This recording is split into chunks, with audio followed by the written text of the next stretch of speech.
နော်အော်ရီတာရဆိုတဲ့ဒီကဒီကောင်ကြည့်ရတာလေခက်ဆိုးဆိုးခက်ကြမ်းကြမ်းနော်အာနာလည်းရှိနေမင်းလည်းဖြစ်မယ်ဆိုလို့ရှိရင်ဒီလိုမလွယ်ဘူးနော်မလွယ်ဘူးဒီကဇေကျန်းရုပ်ကျန်းတဲ့ပုံစံရှိတယ်နော်လုပ်ချင်တာလုပ်မဲ့ပုံစံရှိတယ်ဒါကြောင့်သူ့ကိုပို့ပြီးတော့အလေးထားပြီးတော့ဩဝါဒပေးတယ်တကယ်ချင်းတပည့်နော်တိုင်းပြည်ကိုပြန်ရောက်တဲ့အခါမှာတိုင်းပြည်အုပ်ချုပ်မင်းလုပ်တဲ့အခါကျရင်မင်းကြီးတရား10ပါးနဲ့အုပ်ချုပ်ပါတိုင်းပြည်ပြည်သားတွေကိုကြောသားရင်သားမခွဲခြားပဲအုပ်ချုပ်ပါဒါလည်းလေကြောသားရင်သားမခွဲခြားပဲအုပ်ချုပ်ပါအပြစ်ရှိတယ်ဆိုရင်ကြောသားပဲဖြစ်ဖြစ်ရင်သားပဲဖြစ်ဖြစ်နော်အပြစ်ပေးရစုပေးရမယ်ဆိုလို့ရှိရင်တော်ရက်တက်တဲ့လူတွေဆိုလို့ရှိရင်ကြောသားပဲဖြစ်ဖြစ်ရင်သားပဲဖြစ်ဖြစ်စုပေးရမယ်တော်ရင်တော်လို့ချီးပြရမယ်အပြစ်ရှိရင်ရှိတယ်လို့အပြစ်ပေးရမယ်စသည်ဖြင့်မင်းရဲ့တရားနဲ့10ပါးနဲ့ဒီအုပ်ချုပ်ပါကြောသားရင်သားမခွဲခြားပါနဲ့ဆိုပြီးတော့သိသိချာချာမှာလိုက်တယ်ဘောရိတာရမင်းဖြစ်မဲ့ဇမရမင်းသားလည်းဟုတ်ကဲ့ပါဟောနော်အဲ့လိုပြောပြီးတော့မှပြန်သွားတဲ့ခါကျတော့ဇမရမင်းကသူအချိန်ကျတော့ဇမရမင်းဖြစ်လာတယ်နော်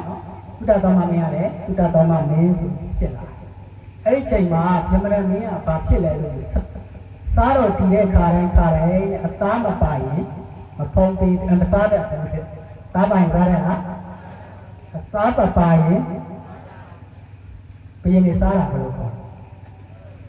အသားမပါရင်မစားတဲ့ဘူးသားလိုက်ပါရှင်းပါနော်အသားမပါရင်မစားတဲ့ဘူးတဲ့နော်သူပွဲတော်တိုင်းတဲအသားနဲ့ပဲစားအဲ့တော့ဒီနေ့ကျတော့သူစပေါ်မှုကဘယ်လိုလဲဆိုလို့ရှိရင်ရတကစပေါ်မှုကဘယ်လိုရတကတဲ့စပေါ်မှုကဒီနေ့ကျတော့အသားတွေကိုမအုပ်ထားမိတဲ့ခါကျတော့ခွေးရစားသွားတယ်အသားရရှိသေးရဲ့လားအသားတွေမရှိတော့ဘူးတဲ့နော်ဒုက္ခပဲနော်ဘယင်ကိုအသားစားတဲ့ဘယင်ကိုအသားမကိုက်ရင်ပေတံကြတယ်နော်တက်ပါတေသွားနိုင်အဲ့တော့အဲ့ဒီရလည်းပဲဥပုံနေဖြစ်နေတယ်ဗာလေးလည်း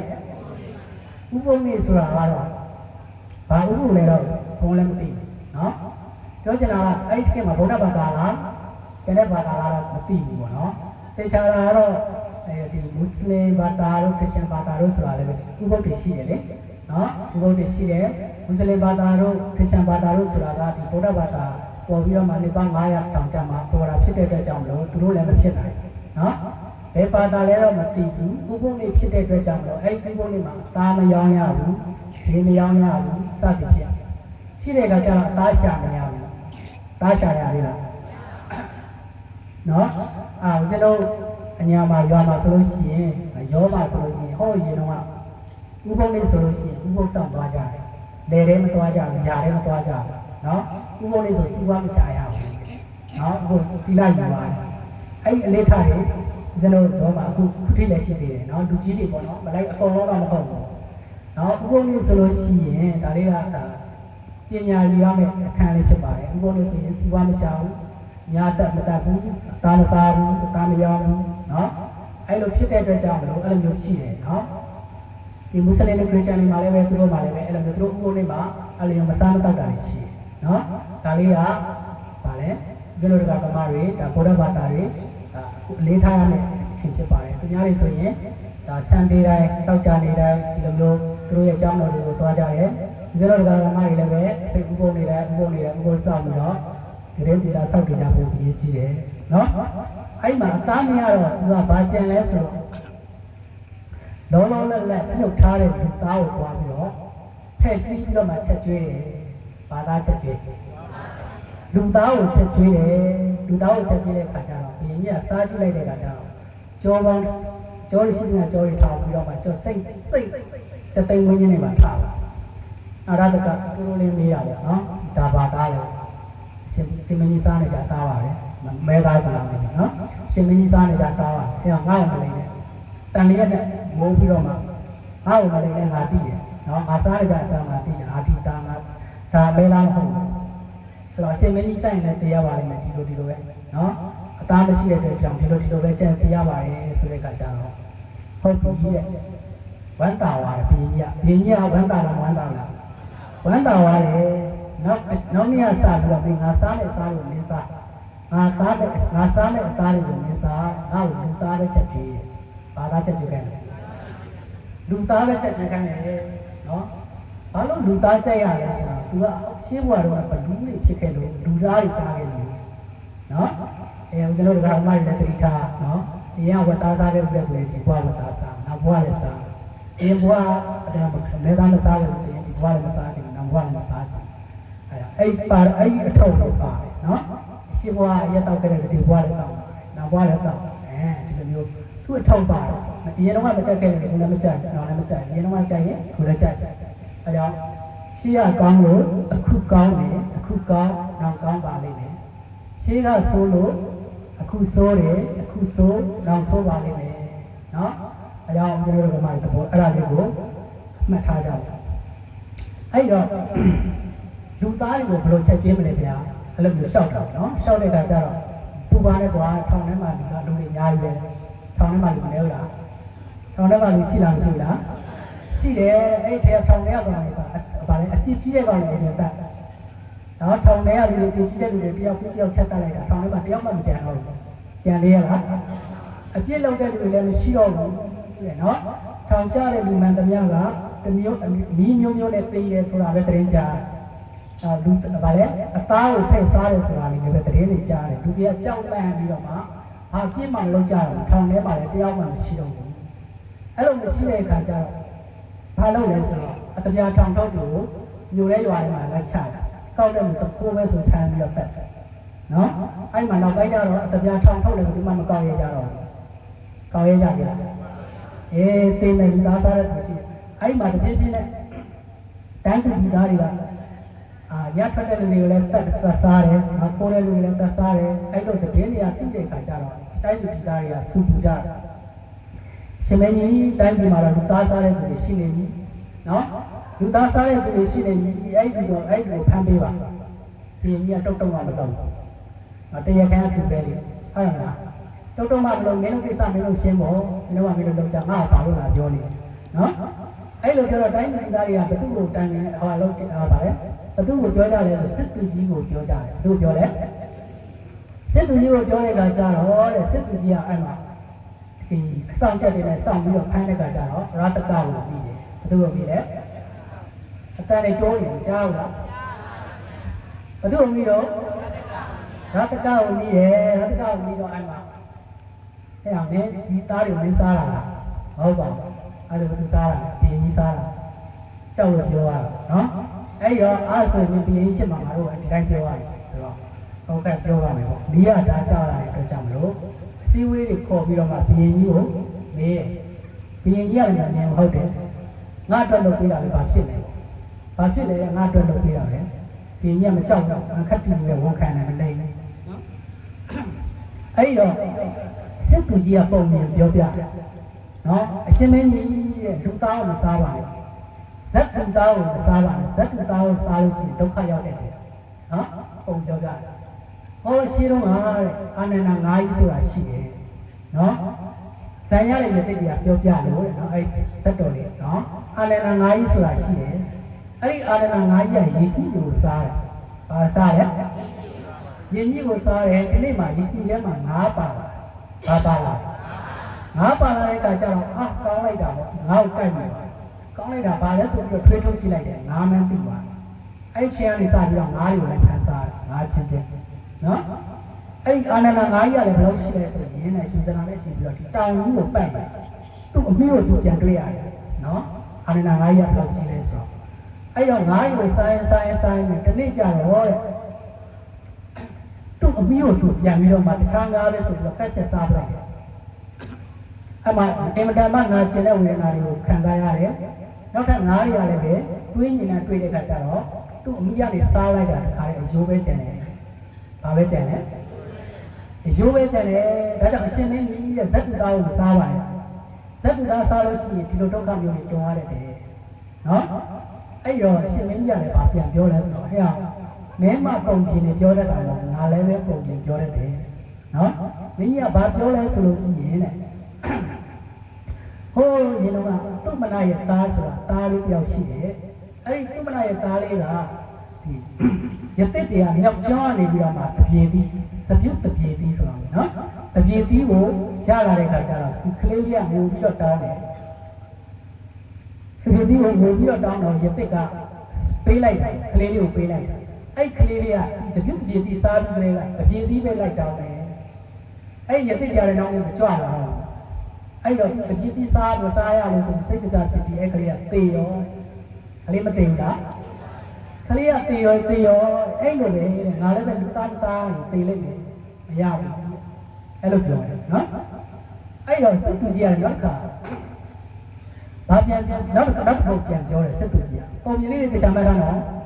အာနန္ဒ9ကြီးပုံမြင်ပြီးသွားပြီနော်နောက်တစ်ခုကဘာလဲဆိုတော့အာနန္ဒ9ကြီးပုံမြင်ပြောတယ်အာနန္ဒ9ကြီးပုံမြင်ပြောတော့ဘီရင်ကြီးကဘာပုံမြင်ပြောတယ်တပြေတိမစားရတယ်ယောက်ျားကတပြေတိမစားလို့ပြောရတယ်ပြောတယ်နောက်တစ်ခုစိတ်ကူကြီးကဘာပြန်ပြောလဲဆိုတော့ဟိုးမျိုးကဟင်းသာ9000ဆိုတာရှိတယ်ဟင်းသာကလည်းဟင်းသာ9000ပါတဲ့သူကမိုးရင်းဆိုလို့မိုးရင်းလေးလာဆိုလို့ရှိရင်သူကဂူကြီးထဲမှာစာရီစုဆောင်းပြီးတော့ဟဲ့ဂူကြီးထဲမှာနေကြတယ်လေးလာကအစာစုဆောင်းပြီးတော့ဂူကြီးထဲမှာနေကြတယ်အဲ့လိုဂူပေါက်ရမှာကြတော့ပိတ်ဂူကြီးရှိတယ်ဘာရှိလဲပိတ်ဂူကြီးကအကြီးပဲနော်အဲ့ပိတ်ဂူကြီးကသူကအဲ့ဂူအဝကိုသူကပိတ်ဂူနဲ့ပိတ်ထားတလောက်ကိုတစ်ထပ်ပြီးလေးလာဆိုတော့တစ်ထပ်တော့လေးထပ်အဲ့လိုလေးထပ်ပြတာကြတော့အဲ့ဟင်းသားတွေကလည်းပဲအဲ့လေးလာစားပြီးလို့ရှိရင်ကြိုက်ဖြတ်ပြီးတော့မှထွက်ကြတယ်အဲ့လိုပဲနေကြတယ်နောက်တစ်နှစ်မှကျတော့မိုးကလေးလာမစားဘဲနဲ့9လရွာဘယ်နှလရွာလဲ9လရွာတယ်ဆိုတော့ပိတ်ပြီးကြလည်းပဲရစ်အပေါက်ကိုပိတ်တာပဲထပ်ဖြစ်သွားတယ်9ချက်ဖြစ်သွားတယ်နော်အဲ့ဒီကကျတော့သူတို့စာရှာထားတာကဘယ်နှလစားလဲလေးလသာဖြစ်တဲ့အတွက်ကြောင့်လေးလလည်းပြီးရောစားကြမရှိတော့ဘူးစားကြမရှိတဲ့အခါကျတော့ဟင်းသားတွေကဘာကိုစားလဲဆိုတော့သူတို့ဥတွေသူတို့ကလေးတွေကိုစားကြတယ်မိကိုဖောက်ကြီးကိုအသက်သူတို့ကိုပြန်ပြီးတော့ရံမပူနိုင်တဲ့မိကိုဖောက်ကြီးကိုစားကြတယ်ဟင်းသားကိုတောင်းနေတာဇက်တူသားကိုစားကြတော့ပဲအားလည်းမရှိတဲ့အခါကျတော့ဒီပိတ်ကိုမြင်ကြီး9ထပ်ကိုမကိုက်ဖြတ်နိုင်တော့ဘူးနော်4ထပ်ပဲကိုက်နိုင်တယ်နောက်9ထပ်ကျတော့မကိုက်နိုင်တော့ပိတ်ကိုကြီးကသူတို့ရဲ့အုံနောက်တွေကိုကိုက်ထောက်ပြီးတော့သွေးတွေဆုပ်စားပလိုက်တယ်ဟင်းသားကိုတောင်းပျက်စီးရတယ်ဟုတ်လားဆိုဟင်းသားကိုတောင်းချက်ကိုပြောအဲကြောင့်အရှင်မင်းကြီးတဲ့လူသားကိုမစားပါနဲ့နော်ဘာလဲလူသားကိုမစားနဲ့ဇက်သားကိုမစားပါနဲ့ဇက်သားစားလို့ရှိရင်ဒီလိုပဲဒုက္ခရောက်တယ်အဲ့တော့ဘုရင်ကြီးပြန်ပြောတယ်နော်ဘာပြန်ပြောလဲဆိုတော့ခုနကတုမနာဆိုတဲ့အထေးကတဲ့အချိန်မှာမြတ်စွာဘုရားကျောင်းတော်ကိုညဘက်မှာရောက်တယ်ကျောင်းတော်ရောက်တဲ့အခါကျတော့ဒီမြတ်စွာဘုရားရှင်ကိုယ်တော်မြတ်ကြီးကိုတရားမင်းကလာပြီးတော့ဖူးတယ်တရားမင်းဖူးတဲ့အခါကျတော့နောက်က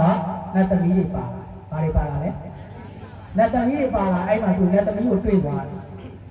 နတ်သမီးကိုတွေ့နေတာအဲ့မှာနတ်သမီးပဲလို့ချင်တယ်နတ်သမီးပေးပါနတ်သမီးပေးပါလို့တောင်းတယ်နော်အဲ့ဒါအင်တာနက်ဆုံးမလာပါတဲ့မိန်းကလေးတွေကိုခေါ်ပြီးတော့မှဝတ်တန်စားတေချာပြင်ဆင်ပြီးတော့ပြတယ်ဒါနတ်သမီးပေါ့နတ်သမီးဘောအဲ့ဒါသူဒါကနတ်သမီးဘောဘလူးမတွေဘာတွေလဲဘလူးမတွေသူနတ်သမီးပဲလို့ချင်တယ်အဲ့ဒါနတ်သမီးမရလို့သူမနာတည်းတယ်တရားရှာတယ်နော်အဲကြောင့်ငါလည်းပဲဒီသားတော့မစားရငါလည်းပဲပြေးလိမ့်မယ်အဲ့လိုပြောတော့ကျန်တဲ့စီးဝေးတဲ့လူတွေကရန်ဒေါ်လာထွက်ကြတယ်ဒါတော့ဆိုးတဲ့မင်းတိုင်းပြည်မှာမထားနဲ့နော်ဟိုထပ်တော့တောင်းကြရတာနော်တိုင်းပြည်မှာမထားနဲ့ဆိုတဲ့ကကြတော့သူကလည်းโอเคမင်းတို့မနေနဲ့ဆိုတဲ့ကမနေဘူးနော်အော်ရတ္တကရဲ့ဓာရဲ့ကိုးရဲ့နော်တန်လဲကဲဒါကိုးရဲ့ရတ္တကသူ့တပည့်ရဲ့ပေးလိုက်တာတိုက်ပြန်ထွက်သွားတယ်ဆိုပြီးတော့တိုင်းပြည်ကနေထွက်သွားတယ်လူသားကိုဘယ်လောက်ကြိုက်လဲနော်တိုင်းပြည်ကိုတော့စုံပြီးတော့သွားတယ်အဲ့လိုတောထဲမှာရတ္တကတယောက်ပြီးတယောက်အဲ့လိုမျိုးတက်ဖြတ်စားသွားတယ်တက်ဖြတ်စားကြတက်ဖြတ်စားပြီးတဲ့ကစားရတာကြတနေ့ကျတော့လို့တိုင်းပြည်သားရရတယ်လူသားစားနေတာသိရတာကြတော့သူ့နောက်ပဲသူမှမသွားကြဘူးမသွားကြတော့ရတ္တကတနေ့ကျတော့လူရှာမရတော့လူရှာရသေးရလားမရတဲ့ခါကျတော့ဆင်းမင်းကြီးလူဒီနေ့ကျတော့လူတယောက်မှမရပါဘူးအပူပါနဲ့ကွာအိုးတာတင်ပါဘာလဲမပူပါနဲ့အိုးတာတင်ပါအိုးလဲတင်ပြီးတော့ရတ္တကပတ်ပလိုက်ရောနော်ကိုယ်ငယ်ချက်ပြုတ်ကျွေးနေတဲ့လူတယောက်တော့တိတ်မစားရတော့မနေနိုင်ရတ္တကကိုတပ်လိုက်အဲ့တော့မရရင်ရတ္တကကိုချိုင်းဆိုတဲ့စကားလုံးထွက်နော်ရတ္တကကအင်မတန်မှချက်ပြုတ်ကျွေးလာတော့ဆုံးတော့တ သူ့ကိုတတ်မဲ့ဟိုသူ့ကိုချက်မဲ့ဟိုသူကိုယ်တိုင်တည်သွားရရှာနော်အဲ့ဒီချိန်ကနေစပြီးတော့မှပေါ်ရိတာနော်ပေါ်ရိတာကဘာဖြစ်လဲဆိုတော့သူတယောက်တည်းအဲ့လိုပဲရှာပြီးတော့စားတနေ့ကျတော့ပုံသားတယောက်ကသူအဲ့လမ်းနဲ့ဖြတ်ပြီးတော့ပုံရောင်းပုံဝယ်သွားရအောင်အဲ့တော့လူတွေငားတယ်လူရောက်900ငားတယ်နော်900တဲ့ငားတယ်တန်ရှင်းလားမသိရှင်းတယ်နော်အဲ့တော့900တဲ့ငားပြီးတော့မှအဲ့လမ်းကိုသွားတယ်ပုံသားကလည်းခက်ဝါးဝါရှိတယ်ခဏဘောဝါချက်ချက်ချူလားမသိအဲ့တော့ပေါ်ရိတာကလည်းဒီအဲ့900တဲ့မှာအဲ့ပုံသားကိုဝယ်စားခြင်းတယ်နော်ပုံသားကိုဝယ်စားခြင်းဆိုတော့အဲ့တော့တွေ့လိုက်တော့ငါဟဲ့ပေါ်ရိတာဆိုတော့ဟောထားလိုက်တယ်တခါလေငားလာတဲ့လူကုန်ထက်ပြီးတော့နော်ငားလာတဲ့လူကုန်ထက်ပြီးတော့အဲ့မှာပုံသားကိုထမ်းပြီးတော့ပြေးပုံသားကိုထမ်းပြီးပြေးတဲ့အခါကျတော့နောက်ပဲခုနထပ်ပြေးတဲ့လူတွေကတက်တိရှိတဲ့လူတွေငါတို့ကသူ့ချက်ပတ်စံထားတာဒီတိုင်းပြေးလို့မလို့ဒီတိုင်းထားလို့ဆက်မပြေဘူးငါတို့ပြန်လိုက်ကြမယ်ညာတန်လေးတွက်လိုက်ကြတယ်အဲ့ကြတော့ပေါ်ရိတာကလည်းနည်းနည်းကြောက်သွားလို့နော်အဲ့မှာပြေးနဲ့ငုတ်ဆူသွားတယ်ရှားငုတ်ဆူသွားတယ်ဘာဆူသွားလဲရှားငုတ်ဆူသွားပုံနာကိုချပြေးတာပေါ့ပြေးတာဟောလည်းပဲသူ့ပုံနာရတယ်ဆိုတော့မလိုက်ကြတော့ဘူးနော်မလိုက်ကြပြန်သွားတဲ့ကကျတော့ရှားငုတ်ဆူတဲ့တိုင်ရနဲ့သူညောင်ပင်ကြီးတပင်အောက်မှာရောက်တယ်ညောင်ပင်ကြီးတပင်အောက်မှာရောက်တော့သူကညောင်ရှားငုတ်ကိုနှုတ်ပြီးတော့မှညောင်ပင်ကြီးလုံးစောင်းတဲ့ကိုတိုင်တယ်ညောင်ပင်မှာလက်ရှိတယ်လို့ထင်ကြတယ်တကယ်လည်းပဲလက်ကရှိလားမရှိလားရှိတယ်လက်ကရှိတယ်နော်သူကပြောတယ်တင်ညောင်ပင်သားနာမည်ကျွန်ုပ်ရဲ့အနာကိုပြုစုပေးပါကျွန်ုပ်ရဲ့အနာပြောက်လို့ရှိရင်တရားတစ်ပါးသောမင်းရဲ့ပွေးတွေနဲ့တိတ်ကိုပူဇော်ပါမယ်ဘာနဲ့ပူဇော်လဲဒီလိုပြောဟုတ်ပြီအဲ့ဒါကဘုရားကြားဒီဟာနော်တရားတစ်ပါးသောမင်းရဲ့ပွေးတွေနဲ့ငါပူဇော်ပါမယ်ဆိုတော့အဲ့မှာသူကမစားမတော့ရဘူးခေါင်းရတဲ့နေတဲ့ခါကျတော့အနာကသူ့အတူကျက်ပြီးတော့ပျောက်သွားတယ်။ညောင်ပင်သောလက်ကကဲတာဟုတ်ရဲ့လား။ဟောဘုံသူ့အတူပျောက်သွားတဲ့ကိစ္စကိုအဲ့ဒါကိုညောင်ပင်သောလက်ကကဲပါတယ်ဆိုပြီးတော့ထင်ပြီးတဲ့ခါကျတော့တရားတစ်ပါးတော့မင်းတွေကိုဖမ်းတယ်ဆိုပြီးတော့ထွက်လာ။အဲ့လိုထွက်လာတဲ့ကလမ်းမှာဘယ်သူနဲ့တွေ့လဲဆိုတော့အရင်ဘောကတငယ်ချင်းဖြစ်ခဲ့တဲ့ဘလူးနဲ့တွေ့တယ်။ဘာနဲ့တွေ့လဲ။ဘလူးနဲ့တွေ့တယ်အဲ့လိုဒီကြောင်းပဲပေါ့ငါတရားတစ်ပါးတော့မင်းကိုဖမ်းလို့ငါ့ကိုကူညီပါဆိုတော့ဘသူကငါတော့မကူညီနိုင်ဘူးလေငါကိစ္စနဲ့နော်ဒါပေမဲ့စွန့်တက်တဲ့ကာတာရှိတယ်ငါတော့ဘယ်ကိုပေးမယ်ဆိုပြီးတော့စွန့်တက်တဲ့ကာတာကိုပေးလိုက်တယ်အဲ့စွန့်တက်တဲ့ကာတာကဘာလဲဆိုတော့စာထဲမှာမပါဘူးဘုံလည်းမသိဘူးနော်အဲ့ကာတာကိုပေးလိုက်တယ်နော်ပေးလိုက်တဲ့အခါကျတော့အဲ့ကာတာနဲ့သွားပြီးတော့တရားပေါ့နော်မင်းမတရားတယောက်ပြယောက်လိုက်ဖမ်းအဲ့နော်တယောက်ပြယောက်လိုက်ဖမ်းအဲ့ကာတာနဲ့ဆွဲလိုက်တာကျတော့ငါဟဲ့ပေါ်ရိတာတော့ပုံခက်ပြီးနော်ဖမ်းတယ်အဲ့တော့တယောက်ပြတယောက်ရောက်100လောက်ရှိနော်မင်း100လောက်ဒီလက်မှာတက်ကိုဖောက်ပြီးတော့အဲ့ငါမေသားမှာရှင်းထောက်လေရှင်းထားထောက်လေကျိုးနဲ့ဆွဲပြီးတော့ပြီးထားတယ်တဲ့မင်းနေနော်မသိမရှင်းပေါ့အဲ့တော့ညောင်မေသားကစိတ်ပြက်တယ်ဒီကောင်ခုကဒီလောကကြောက်တဲ့ကိစ္စမှာဘာရီလာလုံးနောက်တစ်ခုတွေးကြည့်နေတယ်စိတ်ပြက်လိုက်တာပဲအဲ့တော့ညောင်မေသားနာမည်ကနမင်းကြီးလေးပါးလို့ဆိုတပါးဒီတပါးသွားပြီးတော့ကိုကြီးတောင်းတယ်လောလောရတယ်ဒီကောင်ဘာရီလာလုံးတော့မသိဘူးတွေးကြည့်နေတယ်ငါညောင်ပြအောင်စိတ်ပြက်တယ်အားညနမင်းကြီးလေးပါးလည်းဘာလို့မှမသိဘူးကြားမင်းစီကိုသွားနော်ကြားမင်းစီသွားတဲ့အခါကျတော့ကြားမင်းကဘာပြောလဲဆိုတော့ဒါကဒီကိစ္စကပညာရှိမှဖြည့်ရှင်းနိုင်တယ်ဒီလောကကြီးမှာပညာရှိမှုရှိတယ်ဆိုတော့ဘုဒ္ဓတော်မမျိုးကိုသွားတွေ့တယ်သူတို့သွားတွေ့တယ်ဘုဒ္ဓတော်မမျိုးကိုသွားတွေ့တဲ့အခါကျတော့ညောင်မေသားလည်းကိုပြောတယ်ဒီဘုဒ္ဓတော်မမျိုးကိုဖန်ခံနော်ငါဒီမင်းနေနဲ့ဗါလဲပူဇော်တာမကြိုက်ဘူးဘုဒ္ဓတော်မမျိုးပါမကြိုက်တယ်လို့ပြောအဲဒါညောင်မေသားကဘာလုပ်လဲဆိုရင်ရဟန်းပြင်ဆောင်ပြီးတော့ကိုထင်ပြတယ်အတူလိုက်တယ်နော်တက်မယ်ဆိုလိုက်တယ်အပြီးလည်းပြီးတော့ဘောကမလိုက်နိုင်တဲ့အခါကျတော့ကိုထင်ပြရဲညောင်မေသားနဲ့တင်ပြရတာတင်ဘယ်သူလဲဆိုတော့ငါညောင်မေသားနဲ့ပဲအဲတော့အာသာသနာ့ရဲ့ကျေးဇူးရှင်ပေါ့အဲဆိုတော့မဟုတ်ငါမင်းဒီမင်းနဲ့ငါ့ကိုပူဇော်တာငါမကြိုက်ဘူးငါတုတ္တတော်မမျိုးပါမှာကြိုက်တယ်တကယ်တော့ဒီတုတ္တတော်မမျိုးသူ့ဆရာလေးဖြစ်တဲ့အတွက်ကြောင့်လေးစားတဲ့အတွက်ကြောင့်တမင်သက်ချက်လာနော်ဟုတ်ပြီဒါဆိုတော့ညောင်မေဆောင်တဲ့မင်းကလိုချင်တယ်ဆိုတော့လည်းဖမ်းပေးရတော့မှာပေါ့အဲ့တော့တုတ္တတော်မမင်းကအဆောင်ချက်တွေလည်းများနော်ဘုတ်ကံလည်းကြီးတဲ့အတွက်ကြောင့်သေချာပြင်ဆင်ရတယ် ဘယ်လိုပြင်ဆင်လဲဆိုလို့ရှိရင်တဲ့ချက်ဝတ်တန်စာရင်းနဲ့ဆိုရင်ထမ်းရတယ်၄ပါကြောင်းရေချိုးတဲ့အချိန်ထမ်းတယ်ဆိုပြီးတော့နော်ရေကန်ထဲမှာပုံးနေတယ်ပုံးပြီးတော့ချောင်းနေတယ်နော်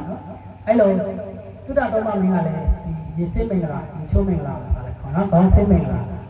အဲ့မင်္ဂလာပြုဖို့ဆင်းလာတဲ့အချိန်မှာလမ်းမှာသူနဲ့တွေ့လဲဆိုရင်ပုံနာတယောက်နဲ့တွေ့တယ်အဲ့ပုံနာကဘာပြောလဲဆိုရင်သတ္တဗမြတ်စွာဘုရားရှင်လက်ထက်ကဟောကြားခဲ့တဲ့တတာရဟဒေဂါထာကိုရှင်မင်းကြီးကိုပူဇော်ရှင်ပါတယ်ဆိုတော့တတာရဟဆိုတာတရားရန်ဂါထာဘာလို့လဲတရားရန်ဂါထာတတ္တဗမြတ်စွာဘုရားရှင်ကိုယ်တော်နဲ့ဒီဟောဟောကြားခဲ့တဲ့တရားအဲ့တရားကိုဦးဇင်းတို့ဘောရမမြတ်စွာဘုရားလောင်းချစ်တဲ့သုဒ္ဓသုံးပါးလေးကိုပြန်ပြီးတော့ပူဇော်ရှင်ပါတယ်ဆိုတော့သုဒ္ဓသုံးပါးလေးကငါရင်ချိုးပြီးပြန်လာမယ်ပေါ့အဲ့ဒီခါကျမှနာမယ်ပြီးတော့ပြောတယ်ပောရိတာရကလည်းပဲဒီကံထဲမှာစောင့်အဲ့လိုပဲချက်ဝတ်တန်စာတွေချုပ်ပြီးတော့ခါကျတော့ဒီချိုးမယ်ဆိုတဲ့ခါကျတော့ငါဟဲ့ပောရိတာရလို့ခေါ်လိုက်တာနော်အဆောင်တက်တွေကုန်ခတ်ပြီးနော်ကုန်းတုံလောက်သွားတယ်နော်အဲ့ဒီချိန်မှာဒါသုဒ္ဓသုံးပါးလေးကိုထမ်းပြီးတော့ကြီးတယ်နော်ဘယ်လိုကြီးလဲသုဒ္ဓသုံးပါးလေးကိုဘယ်လိုထမ်းကြီးလဲဆိုတော့သူကကလေးကုန်းဘူးလိုပဲကောင်းတယ်ဒီလိုပဲပိုးတယ်ပိုးပြီးတော့ထမ်းကြီးတယ်တခြားမင်းတွေကိုဘယ်လိုထမ်းကြီးလဲဆိုရင်ခြေထောက်ကိုဆွဲပြီးတော့ခြေထောက်တစ်ဖက်ကိုဆွဲပြီးတော့နော်သူ့ခေါင်းကိုခြေနှောင်းနဲ့ရိုက်ပြီးတော့ပြေးတယ်နော်အဲ့လိုမျိုးထမ်းပြီးတော့ပြေးတယ်သုဒ္ဓသုံးပါးမင်းကြောင့်လေးစားတဲ့အတွက်ကြောင့်လို့ဒီလိုပဲခေါင်းကပေါ်ကနေပြီးတော့ထမ်းပြီးတော့ပြေးတယ်အဲ့လိုပြေးတဲ့အခါကျတော့ပြင်းလွှဲနေတယ်သူရေချိုးထားတဲ့ရေပေါက်တွေကသူ့ကိုယ်ကိုကြားတယ်ကြားတဲ့အခါကျတော့ဘောဓိတာရမင်းဟောပညာရှိသုဒ္ဓသုံးပါးမင်းကြီးရတယ်ပဲတရားမှာတော့ကြောက်သားတယ်မျက်ရည်ကြားနေရှာပြီအဲ့ကြတော့သုဒ္ဓသုံးပါးမင်းကတင်ဘောဓိတာရငါ့ကိုခဏချပေးဦးမျက်ရည်ကြားရတယ်မဟုတ်ဘူးငါကြောက်တာလည်းမကြောက်ဘူးနော်ကြောက်လို့လည်းမဟုတ်ဘူးနော်ငါ့ကိုခဏချပေးဦးနော်ငါ့ကိုခဏချပေးဦးငါအခုရေချိုးမင်္ဂလာပြုလို့ရှိရင်ငါတရားရင်ဂါထာ၄ခုနာမယ်လို့ငါဂတိပေးခဲ့တယ်ငါ့ကိုခဏပြန်လုပ်ပေးငါလက်တင်ကြပြန်လာမယ်အဲ့လိုပြောတော့ဘောဓိတာရမင်းကရည်တာတော့ကိုယ်တတ်မဲ့နေရာကိုပြန်လာမယ်ဆိုတော့ပြန်လာမယ်ဆိုတာဖြစ်နိုင်မှာလားမဖြစ်နိုင်တာမပြောပါနဲ့နော်အဲ့ဒီမှာဘုရားသမန်ကြီးပြောတဲ့စကားလေးကိုသိချမှတ်တာနော်သီလရှိတဲ့သူဆိုတာဘယ်တော့မှမလိမ့်ဘူးဟုတ်တယ်သီလရှိတဲ့သူဆိုတာဘယ်တော့မှမလိမ့်ဘူးတဲ့နော်အပေါ်ကမိုးပေါ်ကကျယ်ရီလာတွေဖြေကြရင်ဖြေကြလိမ့်မယ်သူတော်ကောင်းဆိုတာဘယ်တော့မှမလိမ့်ဘူးနော်အောက်ကိုစီးဆင်းနေတဲ့မြစ်ကြီးတွေအထက်ကိုပြန်စီးဆင်းခြင်းစီးဆင်းလိမ့်မယ်သူတော်ကောင်းဆိုတာဘယ်တော့မှမလိမ့်ဘူးနော်မြင်းမို့တောင်ကြီးဟာနေရာရွေးရွေးသွားလိမ့်မယ်နော်သူတော်ကောင်းဆိုတာဘယ်တော့မှမလိမ့်ကဘာမြင့်ကြီးပြည့်စည်သွားလိမ့်မယ်သူတော်ကောင်းဆိုတာဘယ်တော့မှမလိမ့်ဘူးဟဲ့မင်းနဲ့ငါနဲ့တူတူနေခဲ့ပြီးတာအားလိမ့်နေဆိုတာရှိကြားလို့လားကြားတော့မကြားဘူးဒါပေမဲ့ခုကတိမ်ပိုက်ကိစ္စမယုံအဲ့လိုပြောတာနော်ဘောဓိတာရကမယုံသေးအဲ့တော့ဒါပေမဲ့သူအဲ့ဒါဆိုရင်ကြိတ်ပါကြိတ်လို့ရှိရင်တော့စဉ်းစားလို့အဲ့တော့တန်လက်ကိုကန်ပြီးတော့ဘောဓိတာသုဒ္ဓသုံးပါးမင်းကဘာကြိတ်လဲဆိုတော့ဘဝစတိုင်းငါဒီဂရိစကားမှမှန်လို့ဆိုလို့ရှိရင်ဘယ်တော့မှမင်းမဖြစ်ရပါဘူးအဲ့လိုကြိတ်အဲ့လိုလဲကြိတ်နေတာကြတော့ခုနကလည်းပြောထားတဲ့ခါကျတော့သူကလေးစားရတယ်ဆိုတဲ့ခါကျတော့သွားရင်သွားသုဒ္ဓတော်ကလည်းပြန်တော့လိုက်နော်သူဒါချင်လိုက်မလိုက်လည်းပဲညောင်မစောင်းတဲ့ကိုငါရတွေးတယ်သူစောလိုက်မယ်ပြီးတော့ပြန်တော့လိုက်တယ်နော်အဲ့လိုပြန်တော့လိုက်တဲ့ခါကျတော့သုဒ္ဓတော်ကလည်းမိဘတွေစိတ်ကြီးမတော်အောင်တရားယူသွားနာတယ်နော်တရားကဂါထာတစ်ခါတယ်ဒီဂါထာတရားရင်ဂါထာလေးဂါထာနော်အဲ့ဒါတော့ဆိုလို့ရှိရင်တကယ်ဒီဝသုဒ္ဓသောမာတပိဟောတိသမာသမောဒါနံတကတိပါဠိတိနာတပိဘုသင်္ကမောသုဒ္ဓသမသုဒ္ဓသောမာတပိသူရောတို့မြတ်တကယ်ဒီဝတတိတာလျင်ယောသမာကမောအတင်ပံပါခြင်းဒီအတ္တိရှိသောတာကမောထိုပံပေါ်ခြင်းဒီနံတို့တို့ပါဠိတိသံသာ၏အတ္တပိသူရောမဟုတ်သူရောတို့နဲ့ဘုံခြင်းပများစွာသာသင်္ကတိပန်းဖတ်ခြင်းသည်ဟောတိဖြစ်၏ နန္ထုသူကိုပါနတ်ပါလေတိမဆောင်ရှောင်ဣတိဤသောတတံသူတော်ကောင်းဖြစ်ကြကုန်သောဒါဘိဖျားပစ္စေကဗုဒ္ဓအရိယာသာသောရှင်းရှင်းသောအရိယာသူတော်ကောင်းတို့သည်ဘဝရယတိတိစေကြစေရန်၏ဖြင့်ကောင်းစွာမသွေဟောကြားတော်မူခဲ့ပါ၏တည်း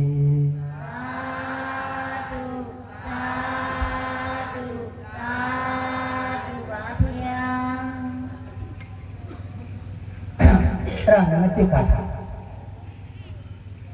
ဘာပြောရလဲဆိုလို့ရှိရင်တဲ့သူတော်ကောင်းနဲ့ပေါင်းသူတော်ကောင်းနဲ့တစ်ချိန်သာရင်ပေါင်းဖက်ခြင်းဟာတဲ့အဲ့ဒီလူကိုစောင့်ရှောက်တယ်နော်သူတော်ကောင်းကိုပေါင်းဖက်တဲ့တစ်ချိန်သာရင်ပေါင်းဖက်တဲ့သူကအဲ့ဒီလူကိုပေါင်းဖက်တယ်ဆိုပါလေစောင့်ရှောက်တယ်သူရုပ်မာရင်လည်းကြာအချိန်များစွာပေါင်းဖက်ရတယ်လေအဲ့ဒီလူကိုကောင်းကျိုးမပေးဘူးပြအဲ့တော့နံပါတ်1ကလားနော်နံပါတ်2ကဘာလဲဆိုတော့သဗ္ဗိဒေဝသမာဓိသသဗ္ဗေကုပ္ပေတတံတဝံတတံကဓမ္မမညာယာတေယောဟောတိနပါပိယောနံပါတ်2ကလားနော်အဲ့ဒါဘာလဲဆိုတော့သူတော်ကောင်းနဲ့ပေါင်းဖက်ပါသူတော်ကောင်းကိုစိတ်ကချင်းကိုပြုပါသူတော်ကောင်းတရားနာရမယ်ဆိုလို့ရှိရင်တဲ့ရုပ်ညံ့တယ်ဆိုတာဘယ်တော့မှမရှိဘူးပြောရမယ်အရှုံးဆိုတာဘယ်တော့မှမရှိဘူးအမြတ်တာရှိတယ်နော်နံပါတ်2ကလားနော်နံပါတ်3ကဘာလဲဆို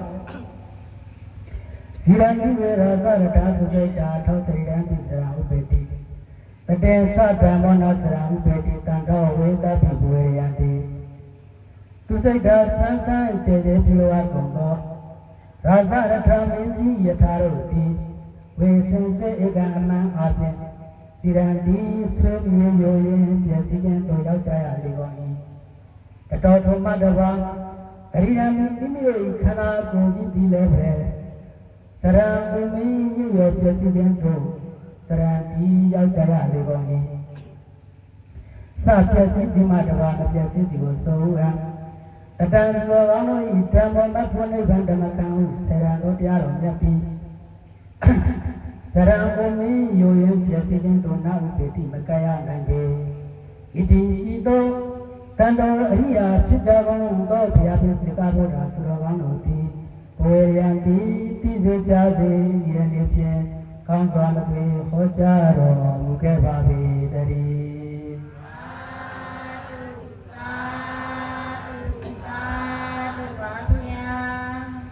နံပါတ်3ကာထာကဘာပြောရလဲဆိုတော့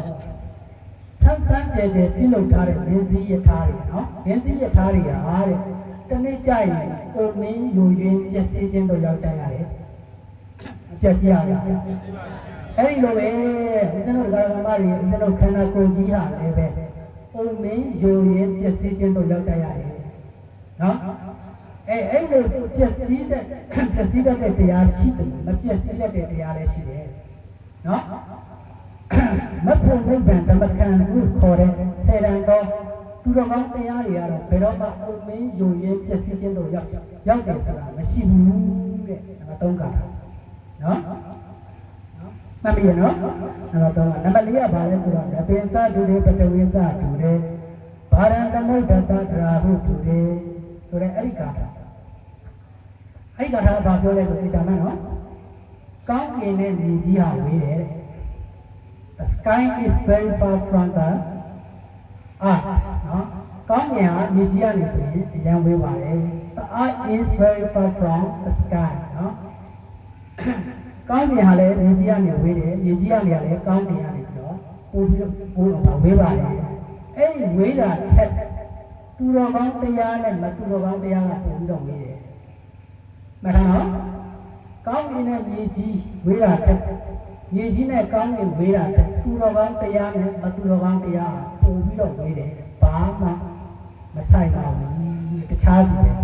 အဲ့လိုပြောတယ်နော်နောက်တစ်ခုကသမုဒ္ဒရာဒီဘက်ကန်းနဲ့ဟိုဘက်ကန်းဟာဝေးတယ်သမုဒ္ဒရာဟိုဘက်ကန်းနဲ့ဒီဘက်ကန်းဟာလည်းဝေးတယ်အဲ့ဒီသမုဒ္ဒရာဟိုဘက်ကန်းဒီဘက်ကန်းဝေးတာချက်သူတော်ကောင်းတရားနဲ့တယုတ်မှတရားရာပို့ပြီးတော့ဝေးပါတယ်နံပါတ်4က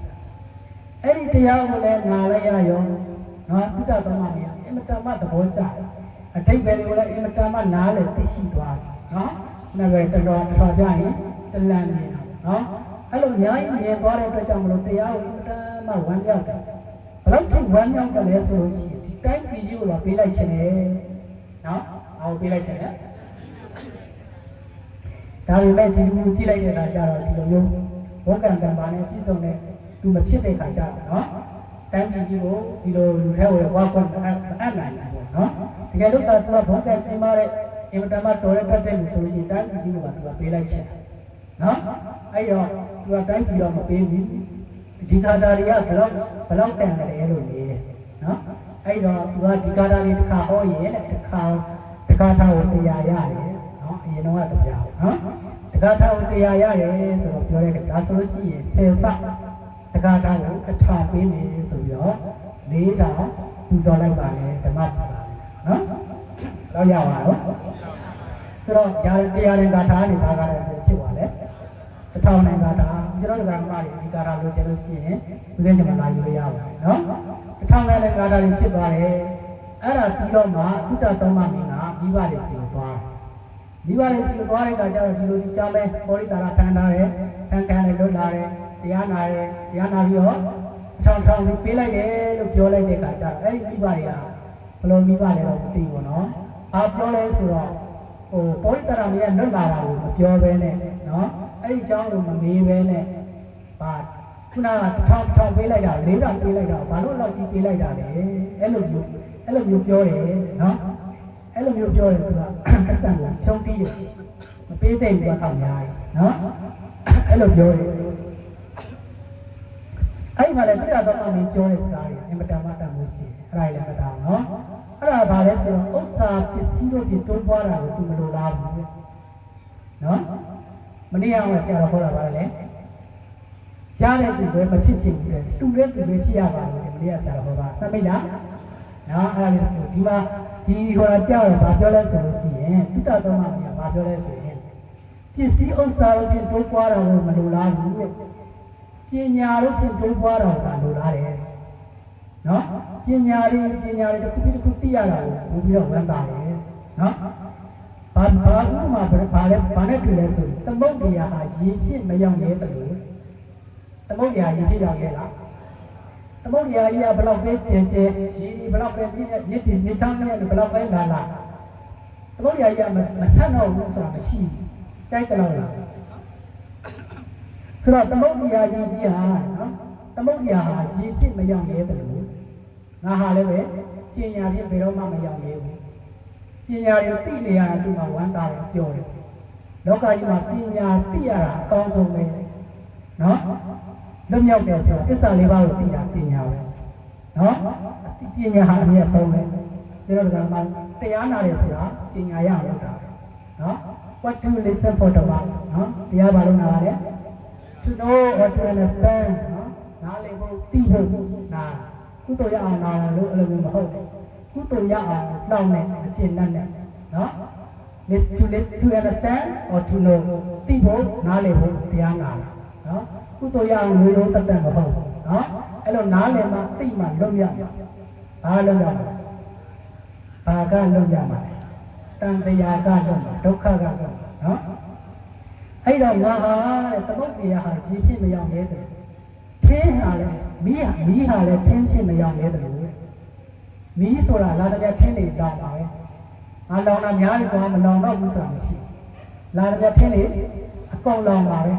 နောက်ထပ်လာမီးဟာလည်းထင်းဖြစ်မရောက်ရဲတယ်လို့ငါဟာလည်းပညာဖြစ်ဘယ်တော့မှမရောက်ရဲဘူး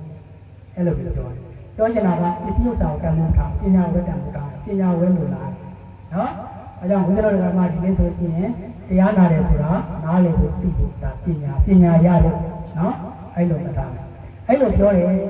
အဲ့လိုပြောပြီးတဲ့အခါကျတော့ဘယ်သူမှထင်မှန်မထားတဲ့တိုင်ငါပေါ်ရိတာရဆိုပြန်သွားမယ်ဘာလဲပေါ်ရိတာရဆိုပြန်သွားမယ်ငါသူ့စီကိုသွားမယ်ဆိုတော့ဘာလို့သွားမှာလဲပေါ့အားလုံးစစ်တပ်တွေဝိုင်းပြီးတော့တောင်းတန်းတယ်အဲ့လိုသွားလို့မရဘူးငါသူ့ကိုခရီးပေးထားလိုက်တာသူကြောက်တယ်ပြန်လာတယ်လို့ပြောထားပြီးသားသွားတဲ့အခါကျတော့အကုန်လုံးဝိုင်းလိုက်ကြတယ်ချစ်လဲသူ့လည်းချစ်ကြတယ်တိုင်းပြည်သားရဲ့ချစ်ကြတော့ဝိုင်းလိုက်ကြတယ်မလိုက်နဲ့ပြောလည်းမရဘူးနော်စစ်တပ်တွေနဲ့အကုန်ဝိုင်းလိုက်ကြတယ်လိုက်တဲ့အခါကျတော့သူကတန်လျက်နဲ့စစ်တားလိုက်ငါ့ကိုဒီစီးကိုကြော်လာလိုက်နော်အဲ့လိုပြောတဲ့အခါကျတော့ ကြော်လာရင်လည်းပဲမင်းချင်းမင်းတန်တက်မှာတက်မှာဖြစ်တဲ့အတွက်ကြောင့်ဘယ်သူမှမကြော်ရရတယောက်ထဲသွားတယောက်ထဲမသွားလားသာရမကြီးဆိုရင်သွားမှာဟမ်မသွားအဲ့လိုစရရမသွားဘူးဆိုရင်ပေါ်ရိတာလည်းအစရပြုတ်မှာမဟုတ်ဟုတ်ရဲ့လားပေါ်ရိတာလည်းအစရပြုတ်မှာမဟုတ်နော်အားကြောင့်ဝိသုဒ္ဓမကြီးပြောပြီးသားဂရိတ္တစာပြောတဲ့တိုင်းတော့ပါတယ်နော်ဂရိတ္တစာဒီတော့ကလွယ်ရက်တစ်ပင်ရှင်းတော့ဝင်နော်ဂရိတ္တစာဒီကြီးစတဲ့တကယ်တမ်းကဂရိတ္တစာလည်းပါနော်အဲ့တော့ပေါ်ရိတာရချင်းကိုတုတ္တသမဏကြီးကတွားတဲ့ခါကျတော့ပေါ်ရိတာရကြီးပေါ်ရိတာရကတုတ္တသမဏမျိုးလည်းမြင်လိုက်အင်မတန်မှတုံလို့သွားတယ်အံ့ဩသွားတယ်ကိုယ်တတ်မဲ့လို့ဆိုပြန်လာတယ်တော်မှအံ့ဩသွားတယ်ကိုကြောက်လဲကြောက်သွားတယ်နော်လူတွေကတော့ကိုမကြောက်တဲ့ဆိုလို့ရှိရင်ကိုယ်ပြန်ကြောက်တယ်နော်အဲ့တော့ကဲပေါ်ရိတာရဒီငါ့ကိုတက်ချင်တဲ့ပဲတော့သူတော်ချင်တဲ့ပူဆိုစားချင်တဲ့စားအဲ့မှာ तू အိမ်မတန်မှစိတ်ဝင်စားတယ်ပေါ်ရိတာतू ဘာလို့မကြောက်တာ तू ဘာလို့တရားမှမကြောက်တာလဲမေးတော့ငါလို तू ကဘာကြောက်เสียရှိလဲနော်ကောင်းမှုမှန်သမျှတွေကိုပြုခဲ့ပြီးကောင်းမှုမှန်သမျှမကြံရလုံးဝဆုံးတယ်အကုန်ပြုခဲ့ပြီးငါဘာလို့သိမှငါဘာလို့ကြောက်ရလဲနော်ပါလေမင်းရင်တရား10ပါးနဲ့မြေတိုင်းပြည်သားတွေကိုလည်းကြောသားရင်သားခွဲကြတဲ့အုပ်ချုပ်ခဲ့ပြီးသွားပြီငါဘာလို့သိမှကြောက်ရလဲနော်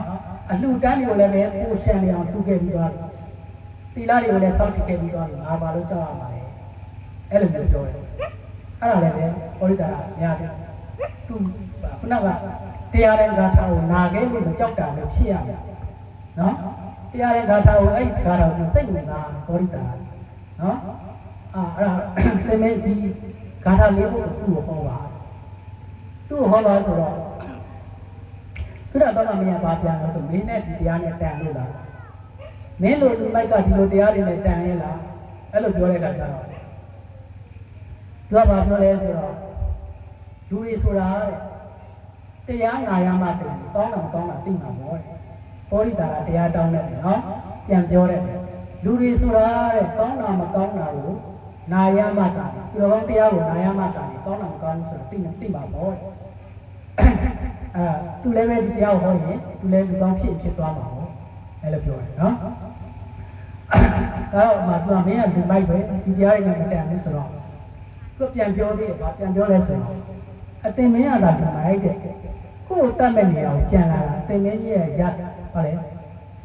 ရာဇမာယာမင်းရဲ့မာယာကိုမသိလို့မတတ်လို့တင်မင်းကသာတတ်မဲ့နေအောင်ပြန်လာတင်မင်းကဒီမိုက်တယ်အဲ့လိုပြောတယ်နော်အဲ့တော့သုတ္တသမမင်းကဘာပြောလဲဆိုတော့ငါတော့ရာဇမာယာကိုသိတဲ့ဒီလောကကြီးမှာရှိဘူးတဲ့နော်ရာဇမာယာဆိုတာဒီတော်ရည်ဒီထဲမှာရှိတယ်လေရန်သူကိုတဲ့နော်ဒီကောင်းတဲ့အစဉ်ကြီးတဲ့အချိန်မှာတဲ့သူကခေါင်းပုံရထားရတယ်ဖုတ်ပုတ်ထားတယ်အခွင့်တိတ်နဲ့အခွင့်ခံတိတ်တဲ့ခါကျရင်ရက်ခွဲပလိုက်ရတယ်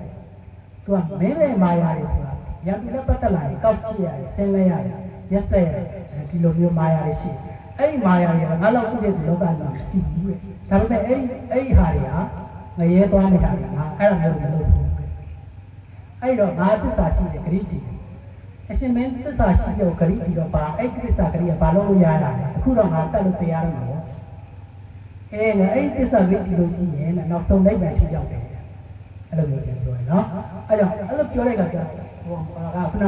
ဟောရတာခုနဂါထာလေးကိုဟောပါအောင်ဆိုတော့သူလည်းတရားနာခြင်းနေတယ်စိတ်ကလည်းငြင်းညံ့လာပြီဆိုတဲ့အခါကျတော့သုဒ္ဓသမမင်းကခုနကတရားတဲ့ဂါထာကိုဟောပါတယ်မှတ်မိလားတရားတဲ့နံပါတ်1ကပါလေသူတော်ကောင်းတဲ့တစ်ချိန်တစ်ခါသာရင်ဆုံတွေ့ရခြင်းအဲဒီသူတော်ကောင်းတွေ့တဲ့သူကိုစောင့်ရှောက်တယ်သူရုပ်မာတော့နဲ့အချိန်များစွာပေါင်းဖက်ရတော့လေအဲဒီလူကိုမစောင့်ရှောက်ဘူးနံပါတ်1နံပါတ်2ကပါလေသူတော်ကောင်းကိုပေါင်းဖက်ပါသူတော်ကောင်းကိုစီးကပ်ပါသူတော်ကောင်းတရားကိုနာရမယ်ဆိုရင်ရုပ်ညံ့တာမဖြစ်ဘူးကောင်းတာပဲညံ့ညက်တာပဲဖြစ်တယ်နော်နံပါတ်2နံပါတ်3ကပါလေဆန်းဆန်းကြဲကြဲပြုလို့ရတဲ့မင်းစည်းရထားတွေဟာပုံမင်းယူရင်းပျက်စီးခြင်းတို့ရောက်ရတယ်အဲ့ဒီတော့မိမိတို့ရဲ့ခန္ဓာကိုယ်ကြီးကလည်းပုံမင်းယူရင်းပျက်စီးခြင်းတို့ရောက်ရတယ် နော်ဒါပေမဲ့လက်ဖွင့်တဲ့တန်တမကန်ဆိုရဲဆယ်ရန်တော့တရားတော်မျိုးတွေကဘုံကြီးယူရင်ချစ်လို့မရောက်ရဘူးတဲ့နံပါတ်3ကနံပါတ်4ကတော့ဗာလဲဆိုလို့ရှိရင်နံပါတ်4ကဗာလဲကောင်းနေတဲ့ရေကြီးအောင်ဝေးတယ်ရေကြီးနဲ့ကောင်းနေအောင်ဝေးတယ်အဲ့ဒီဝေးတဲ့သူတော်ကောင်းတရားနဲ့သူရုပ်မှာတရားပုံပြီးတော့ဝေးတယ်ဘာမှမဆိုင်ဘူးသမုတ်တရားဒီဘက်ကန်းနဲ့ဟိုဘက်ကန်းကဝေးတယ်ဟိုဘက်ကန်းနဲ့ဒီဘက်ကန်းနဲ့ဝေးတယ်နော်ကျွန်တော်ဒီကန်းကပြန်လာလို့ရှိရင်အမေရိကန်နဲ့ဂျပန်တို့ကိုရီးယားတို့ဆိုတာဖြစ်ပါတယ်သမုတ်တရားမျိုးကြော်ဖြတ်လာတယ်နိုင်20လောက်စီးရသမုတ်တရားမျိုးကြော်ဖြတ်လာဟိုးငယ်ငယ်တော့ရေပြင်းနဲ့ရေပြင်းကပုံကျဲတယ်ဆိုတာမယုံဘူးအခုဦးစင်းကိုယ်တိုင်တွေ့ရတယ်နော်ကောင်းရင်ဘာကြည့်လိုက်လို့ရှိရင်ရေပြင်းကြီးပုံကျဲတယ်နော်ရေပြင်းကြီးပုံကျဲနေတယ်အတ္တလန်တိတ်သမုတ်တရားပစိဖိတ်သမုတ်တရားအိန္ဒိယသမုတ်တရားအဲ့ဒါတွေကိုကြော်ပြီးတော့မှနော်အမေရိကရောက်တာနော်ဆိုတော့ရေပြင်းကအင်မတန်မှကျယ်ဝန်းတယ်အဲ့လိုပြောချင်တာကသမုတ်တရားဟိုဘက်ကန်းနဲ့ဒီဘက်ကန်းဟာဝေးတယ်ဒီဘက်ကန်းနဲ့ဟိုဘက်ကန်းဟာဝေးတယ်အဲ့ဒီဝေးတာချဲတဲ့သူတော်ကောင်းတရားနဲ့တရားမှတရားပုံပြီးတော့ဝေးပါတယ်ဒါတွေမှတ်သားကြနော်ဒီကမှဒီဓမ္မတာနော်နှစ်ခါရှိအဲ့ဒီတရားကိုလည်းဟောလိုက်ရောအခုစောစောကအခုဟောရတယ်စောစောကသုတ္တသောမမင်းကိုပုံနာကဟောတယ်အခုသုတ္တသောမမင်းကဘောဓိတာရကိုဟောတယ်နော်အဲ့ဒီတရားကိုဘောဓိတာရကနားလဲရတဲ့ခါကျတော့သူကလည်းဘာမှပေးကြတယ်မရှိဘူးအဲ့တော့မင်းကြီးရဲ့စုလေးမျိုးတောင်းပါစုဘယ်မျိုးလဲစုလေးမျိုးတောင်းပါအဲ့တော့သုတ္တသောမမင်းကဘာပြောလဲဆိုဓမ္မပညာရှိအတင်းကစုလေးမျိုးတောင်းပါလို့ပြောတယ်တကယ်လို့ငါကတောင်းရလို့တရားမပေးဘူးဆိုရင်အဲ့ဒီပြဿနာကိုဘယ်ပညာရှိမှဆုံးဖြတ်တယ်အဲ့လိုမျိုးချီတာပေါ့သူလိုချင်အောင်မရအောင်တောင်းလို့သုတ္တသောမမင်းကနော်အဲ့တော့တရားမပေးဘူးဆိုလို့ရှိရင်ငါတောင်းလို့တကယ်လို့ငါတောင်းလို့တရားမပေးဘူးဆိုရင်ဘယ်ပညာရှိရဒီပြဿနာကိုဆုံးဖြတ်တယ်အဲ့တော့ဘောဓိတာရကသူ့မာနကိုထိခိုက်တဲ့အတွက်ကြောင့်အသက်သေးခံပြီးတော့မှဗါလဲဂတိပေးတယ်ပေါ့တတ်ပါသေးခံတယ်အဲ့လိုလဲပြောလိုက်ရောသုတ္တသောမမင်းကစုလေးမျိုးတောင်းတယ်နံပါတ်1ကဗါလဲဆိုတော့ဘောဓိတာရနဲ့အသင်ဘောဓိတာရနဲ့အနှစ်တရာအသက်ရှိတာကိုမြင်ခြင်းလေသုတောင်းရတယ်စုရရန်လှနော်အဲ့ဒါဘာကိုတောင်းလာလဲသူ့ကိုအသက်တရားမြင်မှတော့ကိုယ်မတတ်မှမြင်ရမှာသူ့မတတ်ပါနဲ့လို့ပြောတာနော်သူ့မတတ်ပါနဲ့လို့ပြောတာလေဒါကသူ့မတတ်ပါနဲ့လို့တိုက်ရိုက်ကြည့်မတောင်းမဲနဲ့အသင်အသက်တရားမြင်ရှိတာကိုမြင်ပြရစီပေးတယ်ပြီးပါနံပါတ်1စုပေးလိုက်နော်နံပါတ်2ကဘာလဲဆိုတော့ဖမ်းထားတဲ့မင်းကိုပြန်တော့နော်နံပါတ်2ကဖမ်းထားတဲ့မင်းကိုပြန်တော့ပါပေးတယ်အဲ့ဒါလည်းစုပြီနော်နောက်တစ်ခုကနှုတ်ရုံနဲ့မကဘူးသူတို့တိုင်းပြည်ကိုပြန်ပို့ပါတုတ်ပြီးတော့ပြန်ဖမ်းပါဆိုလို့ဘုရားတော်မှာမြန်ကျညီညီကြိုတူပါကြိုပယ်ဖို့ရက်ဆောင်နော်ဖမ်းထားတဲ့သူတွေကိုသူတို့တိုင်းပြည်ကိုပြန်ပို့ရတယ်ပြီးတယ်နံပါတ်3နောက်ဆုံးတစ်ခုကဘာလဲဆိုတော့လူသားမစားပါနဲ့ဘာလဲအဲ့တော့ဘောရိတာရှိတယ်ဒါကတော့လုံးဝမဖြစ်နိုင်ပါဘူးနော်ဖြစ်နိုင်လားဒါကတော့လုံးဝမဖြစ်နိုင်ပါဘူးတဲ့ခုနပြောတော့ကတော့ဒီလိုအဲ့ဒီမှာသုတ္တသောမမင်းအဲ့ဒါကြောင့်ဒီတက်ချီတာဘောရိတာရနဲ့ခုနကပြောတော့တယ်လို့ခုအသက်ပါတရားမင်းပေးမယ်လို့ပြောတာခုမပေးဘူးမင်းကဘယ်လိုလုပ်လဲလူလည်းတက်တယ်ဂရိလည်းမတည်ဘူးမင်းတို့လူအလကားပဲဥပ္ပိုင်မှာဘာမှသုံးစားလို့မရစသည်အဲ့လိုပြောတာအဲ့လိုပြောရဲတော့ပြီးတော့ဘာပြောလဲဆိုတော့ဂရိသစ္စာလောကကြီးမှာတဲ့ပစ္စည်းဥစ္စာနဲ့ချီကိုလက်အင်္ဂါတစ်ခုခုစွတ်လို့ရမယ်ဆိုလို့ရှိရင်တဲ့ပစ္စည်းဥစ္စာကိုစွတ်လိုက်ပါနော်ပစ္စည်းဥစ္စာနဲ့ချီလက်အင်္ဂါဘယ်ဟာစွတ်လဲပစ္စည်းဥစ္စာကိုစွတ်ရမယ်နော်အဲ့လိုပဲချီလက်အင်္ဂါနဲ့ကိုယ့်ရဲ့အတက်နဲ့ဆိုရင်ချီလက်အင်္ဂါကိုစွတ်လိုက်ပါအတက်ကိုစွတ်ပါလေနော်ချီလက်အင်္ဂါနဲ့အတက်နဲ့ဆိုပါစွတ်မှာလေအတက်ချီလက်အင်္ဂါကိုစွတ်ရမယ်ဂရိသစ္စာနဲ့အသက်နဲ့ဆိုလို့ရှိရင်အသက်ကိုဆုံးလိုက်ပါဂရိသစ္စာနဲ့ဆိုလို့ရှိရင်ဥစ္စာကိုလည်းဆုံးလိုက်နော်ခြေလက်အင်္ဂါကိုလည်းဆုံးလိုက်ဂရိသစ္စာကိုဘယ်တော့မှမဆုံးရအသက်ကိုလည်းဆုံးလိုက်ပါအဲ့လိုမျိုးပြောတော့ပေါ်ရိတာရမျိုးပဲ သူ့စကားနဲ့သူမပေးလို့လည်းမရပါပေးရင်သူလည်းပဲတားမစားရင်တရားရည်မယ်နောက်ဆုံးတော့ပေးလိုက်ရတယ်နော်အဲ့လိုပေးတဲ့အခါကျအဲ့လိုပြောတဲ့အခါကျဘောရိတာမင်းကဒါဘီရင်ကိုလွတ်အဲ့လိုလွတ်တဲ့အခါကျတော့လည်းဘုရားတော်မှာမင်းကမျောမြင်ရှိတယ်မင်းတွေကိုပြောတယ်တင်တို့ကိုလွတ်ပေးမယ်တင်တို့ကလည်းဘောရိတာကိုလုံးဝရမမှုပါဘူးလို့ခရီးပေးရမယ်သူကလည်းခရီးပေးရတော့သူတို့ရတော့နော်အင်တာနက်ဝမ်းတာကြနော်မင်းတွေအပေါ်လုံးကျိုးတွေဖြုတ်ပြီးတော့မှပြုစုပေးပြီးတော့မှပြန်ကြမယ်နော်ဘယ်လိုပြန်ပြန်မလဲဆိုတော့ဘောရိတာမင်းရဲ့နိုင်ငံကိုပြန်ပြန်တယ်ဆိုတော့ဘောရိတာမင်းတန်းကြီးကိုပြန်လက်ပို့ပြီးလိုက်တော့ပါဘူးကျွန်တော်တန်းကြီးလည်းမရှိတော့ဘူးသူ့တန်းကြီးကလည်းသူ့လိုမှာတော့တော့သူလူတက်တဲ့လူငါဖေတက်တဲ့လူငါမျိုးတက်တဲ့လူကောလုံးတရားချက်ထူတာပုံပေးလိုက်မယ်လိုက်တော့ပါဘူးနော်တနာရတော့နော်အဲ့ဒီချိန်ကျတော့အဲ့မှာဘုရားတော်မှာမြန်ပြန်ပြီးတော့ပစ္စည်းဥစ္စာနဲ့ပြန်ပြီးတော့မှစိတ်ပါလာအောင်ပြန်ပြောတယ်အတင်းရဲ့တိုင်းကြီးကအင်မတန်မှအေးချမ်းတယ်တာယာဝါပြောတယ်နော်အင်မတန်မှဟောတာဖြစ်တယ်ဘောလိုက်ခဲ့ပါဘူးတကယ်လို့တင်တိုင်းကြီးကတိတ်ကိုလက်မခံဘူးဆိုရင်အားရဲ့တိုင်းကိုတော်သေးတယ်အဲ့ဒီမှာဘုရားတော်မှာမျိုးအကျမ်းလေးစားသူတော်ကောင်းနဲ့ပေါင်းရတာကြည့်တယ်နော်ကောင်းလိုက်တာ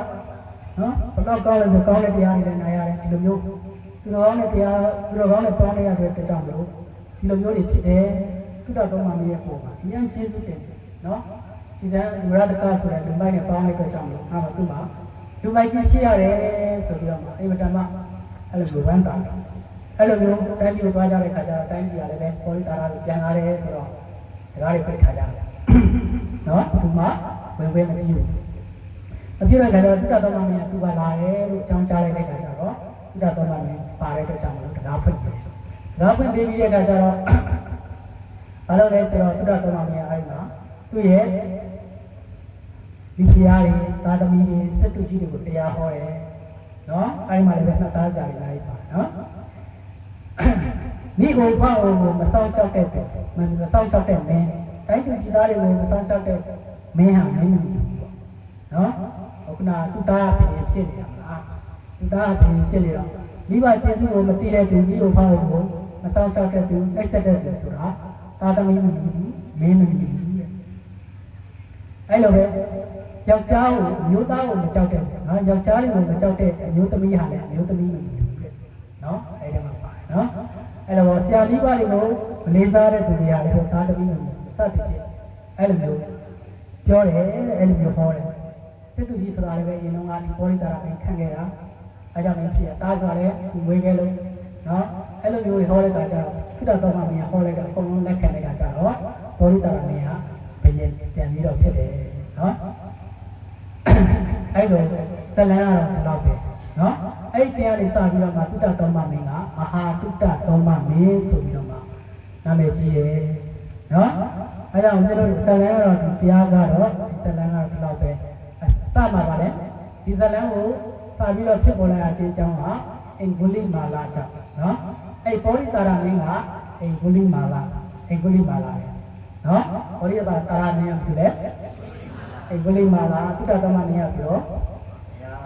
မြတ်စွာဘုရားတော်ဖြစ်ပါတယ်နော်အဲကြောင့်ဒီနေ့ဟောတဲ့ကြောင်းကားပါလဲဆိုရင်ဘာပြန်ပါလဲသူတော်ကောင်းနဲ့ပေါင်းဖက်ပါနော်ဒီသုတ္တသမပါပေါင်းတာရမယ်သူတော်ကောင်းနဲ့ပေါင်းရတဲ့အတွက်ကြောင့်မလို့သူ့ရဲ့လုပ်ငန်းစဉ်တွေမကောင်းတဲ့အကုသိုလ်တွေကုန်ရက်နော်ကောင်းတဲ့ပုံရပြီးတော့မှသူ့ရဲ့တိုင်းပြည်ကိုလည်းသူပြန်ရတယ်သူတော်ကောင်းနဲ့ပေါင်းဖက်ရဘယ်လောက်ထိကောင်းတယ်နော်အဲ့မှာသူလုံးမှာနဲ့ရတကနဲ့ပေါင်းဖက်ရတယ်ဘယ်လောက်ဒုက္ခရောက်တယ်လဲသူတသမားကြီးဖြစ်ပြီးတော့တိုင်းပြည်ပါဆုတ်နော်တိုင်းပြည်ပါဆုတ်ပြီးတော့တကယ်ဒီမှာကြီးဖြစ်ရတယ်ဒါကြောင့်သူတော်ကောင်းနဲ့ပေါင်းဖက်ပါ to associate with the wise Panitanisa တေဝနာနော်ဘုရားရဲ့အထုံးမှာထိုးတော့မှာဖြစ်ပါတယ်ဒါကြောင့်ပြောချင်တာကဒီလိုတရားနာရဆိုတာဘာလို့ဖို့လဲနားလည်ဖို့သိဖို့ဘာနောက်ဆုံးဘာကိုသိရမှာလဲဆိုတော့ four noble truths သစ္စာလေးပါးကိုသိရမယ်။ဘာကိုသိရမှာလဲ။သစ္စာလေးပါးပြောပြပြတိုင်းနော်။သစ္စာလေးပါးကိုသိရမယ်။သစ္စာလေးပါးကိုသိလို့ရှိရင်လွတ်မြောက်ပြီ။အဲဒီသစ္စာလေးပါးကနံပါတ်1ကပါလဲ။သ ဒုက္ခသစ္စာ the truth of suffering ဒုက္ခဆိုတာဆင်းရဲတာသစ္စာဆိုတာအမှန်ဆင်းရဲတာဒုက္ခသစ္စာကိုသိပြီဆိုသိအောင်လုပ်ဖို့လိုတယ်ဒုက္ခသစ္စာကိုမသိရင်လောဘဒေါသမောဟတွေဖြစ်တယ်လောဘဒေါသမောဟတွေဖြစ်ရင်တန်တရားလဲတယ်အိုးမယ်နာမယ်သိမယ်ဒုက္ခရောက်ငိုရမယ်ဒုက္ခဘိဓိဝါတွေကြောက်ဒုက္ခသစ္စာကိုမသိသေးတဲ့ကာလပတ်လုံးဒီအိုခြင်းနာခြင်းသိခြင်းဒုက္ခဘိဓိဝါဒုက္ခအကုန်လုံးဖြစ်နေနော်အဲကြောင့်ဒုက္ခသစ္စာကိုသိဖို့လိုတယ်ဒုက္ခသစ္စာကသိရသိပဲစိုက်ပွားဗါရတဲ့သိပဲစိုက်ပွားသိရမှာကဒုက္ခသစ္စာပယ်ရမှာကသမုဒယသစ္စာပယ်ရမှာဗါရတဲ့သမုဒယသစ္စာဆိုတာဒုက္ခဖြစ်ခြင်းရဲ့အကြောင်း the truth of the cause of suffering နော်ဒုက္ခဖြစ်ခြင်းရဲ့အကြောင်းကိုလုပ်နေတဲ့ကာလပတ်လုံးဒုက္ခဖြစ်နေပါပဲအဲ့ဒုက္ခဖြစ်ခြင်းရဲ့အကြောင်းကိုလုပ်နေတဲ့ကာလပတ်လုံးဒုက္ခဖြစ်နေပါပဲပြောချင်တဲ့သစ္စာနဲ့ပြောမယ်ဆိုရင်သမုဒယသစ္စာကိုလုပ်နေတဲ့ကာလပတ်လုံးဒုက္ခဖြစ်နေပါပဲဆိုတော့သမုဒယသစ္စာကပယ်ရမယ်အဲ့သမုဒယသစ္စာကိုပယ်ရင်ဒုက္ခဖြစ်ပါဘူးမဖြစ်တော့ဘူးသမုဒယသစ္စာပယ်ဖို့ဆိုတာလေဒုက္ခကိုသိမှပယ်လို့ရတယ်နော်ဒုက္ခကိုသိရင်သမုဒယသစ္စာကိုပယ်သမုဒယသစ္စာကိုပယ်ရင်និရောဓသစ္စာကိုစိုက်ပါတယ်ဘာကိုစိုက်မှာလဲនិရောဓဆိုတာ the truth of the end of suffering ဒုက္ခကိုပုံဆုံးသွားတယ်ဘာဒုက္ခမှရှိတော့ဒုက္ခကိုပုံဆုံးသွားတယ်ယဟန္တာဖြစ်တယ်ဘုရားယဟန္တာဖြစ်တယ်ဆိုတော့သူတို့မှာစိတ်ဒုက္ခတွေဘာမှမရှိတော့ဘူးလောကနေတယ်ပဲဘာမှမခံစားရဘူးသူတို့မှာငါသူတစ်ပါးယောက်ျားမိန်းမပုဂ္ဂိုလ်တ attva မရှိတဲ့အတွက်ကြောင့်မလို့ခံစားကြရတယ်မရှိတော့ဘူးငါရှိရလားငါမရှိငါအိုးတယ်ငါနာတယ်ငါတေးတယ်ဆိုရှိပါလားသူ့ဘာသူဖြစ်ပြီးတော့သူ့ဘာသူပြတ်သွားတာပဲဒါလို့ဆိုအဲ့ဒါဆိုရင်ဒုက္ခရတ္တမောဟဖြစ်စေရှိလားမရှိဘူးဆိုရင်အဲ့ဒါဆိုရင်အလိုလိုသူ့ရောက်ပဲပြီးသားဖြစ်သွားတယ်သိရင်လိုလိုပဲသိဖို့ပဲလိုတယ်နော်အဲကြောင့်ဒုက္ခသစ္စာ the truth of suffering သမုဒယသစ္စာ the truth of the cause of suffering ဒုက္ခဖြစ်ခြင်းရဲ့အကြောင်းသိအောင်ကဘာနဲ့လုပ်ရမှာလဲဆိုရင် the truth of the path ဆိုတဲ့မက္ခသစ္စာနဲ့လုပ်ရမှာဗါတယ်လေဘာသစ္စာလဲမက္ခသစ္စာဆိုတာဘာမှမဟုတ်သိအောင်လုပ်တာမက္ခသစ္စာပဲဘာလုပ်တာလဲသိအောင်ကြိုးစားတယ်ပွားများတယ်အားထုတ်တယ်အဲ့ဒါတွေအကုန်လုံးကပြောလို့တမ္မာရိတမ္မာတင်္ဂပတမ္မာဝါစာနော်အမှန်ပြင်းနဲ့အမှန်ကြံနဲ့မှန်အောင်ကြိုးစားတယ်စသည်ဖြင့်ဒီမဲ့ရရှိပါခြင်းတရားကိုကြိုးစားပွားများအားထုတ်တယ်ဆိုရင်ဒုက္ခသစ္စာကိုသိမယ်သမုဒယသစ္စာကိုပယ်ရင်ပယ်မယ်သမုဒယသစ္စာကိုပယ်ရင်និရောဓသစ္စာကိုဆက်ရောက်ပါလိမ့်မယ်ရှင်းလားဒီနေ့ဟောတဲ့တရားပါတရားရတယ်သူတော်ကောင်းတဲ့ပန်းသက်ပါအဲ့ဒါကိုဘယ်တော့မှမမေ့ပါနဲ့နော်သူတော်ကောင်းတဲ့ပန်းသက်ပါနော်သူတော်ကောင်းဆိုတာလည်းပဲနေကင်းမှာမီးချုံးပြီးတော့ရှာရမယ်ဖြစ်သူတော်ကောင်းပဲသူတော်ရှာရတယ်နေကင်းမှာမီးချုံးပြီးတော့ရှာရတယ်ဘာဖြစ်လို့နေကင်းမှာမီးချုံးပြီးရှာနေကင်းမှာတော့မှမတွေ့ဖို့မလွယ်ဘူးနော်မလွယ်ပြင်နဲ့ရှိတယ်ဦးဇင်းတို့တရားဓမ္မတွေကနော်ဗုဒ္ဓဘာသာဝင်တွေဖြစ်တယ်အင်္ဂုလိမာလတော်မှာကျွတ်သေးတယ်ပောရိတာရတော်မှာကျွတ်သေးတယ်ဦးဇင်းတို့တရားဓမ္မတွေကပောရိတာရလာမမိုက်ဘူးအင်္ဂုလိမာလတော်လည်းမမိုက်ဆိုတော့ဦးဇင်းတို့တရားဓမ္မတွေမှာကျွတ်နိုင်တဲ့အခွင့်အလမ်းရှိတယ် you have very good opportunity နော်ခွင့်ရည်ရှိတယ်သာသနာနဲ့ကြုံတယ်လူဖြစ်တယ်နားလည်နိုင်တဲ့တရားနာတယ်ရှိတယ်ကျိုးစားအားထုတ်ဖို့တို့ပြီးတော့သိအောင်လို့ကြိုးစားပွားများအားထုတ်နေဆိုရင်အကုန်လုံးနိဗ္ဗာန်ရောက်ကြမှာဖြစ်ပါတယ်သစ္စာလေးပါးကိုသိမှာဖြစ်ပါတယ်ဒါကြောင့်ဒီနေ့ကြောက်လာကြတဲ့အပိဋကတွေအားလုံးဉာဏ်ပိဋကတွေအားလုံးဒုက္ခသစ္စာကိုသိနိုင်ကြပါစေသမုဒယသစ္စာကိုပယ်နိုင်ကြပါစေនិရောဓသစ္စာကိုဆက်ရောက်နိုင်ကြပါစေမက္ခသစ္စာကိုပွားများအားထုတ်နိုင်ကြပါစေလို့ဆုတောင်းရင်းတရားကိုဒီမှာပဲဒီကုန်းကံပတ်ဆုံးသက်လိုက်ပါတယ်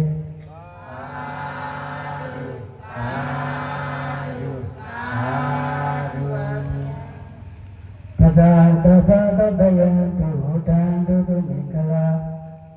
ဒုရေတိဒုက္ခတေကံမေဘုရိတုသဗ္ဗပါရမေ